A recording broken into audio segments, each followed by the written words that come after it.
Teraz si ukážeme, ako správne pripojiť váš Magio Wi-Fi router cez telefónnu zásuvku. Najprv odstránte ochranné nálepky zo zariadenia, priehľadnú ochrannú fóliu a nálepky prekrývajúce porty routera. Potom odpojte všetky káble zo svojej telefónnej zásuvky, do ktorej následne zapojíte sivý telefónny kábel.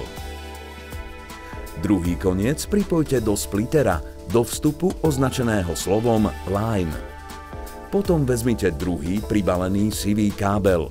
Jeden koniec pripojte do vstupu splittera označeného slovom Modem a druhý do magentového vstupu DSL svojho Magio Wi-Fi routera.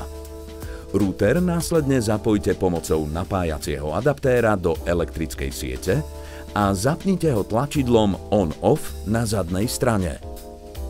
Ak máte doma pevnú linku, stačí vám ju už len zapojiť do portu splittera označeného slovom Phone. Telekom.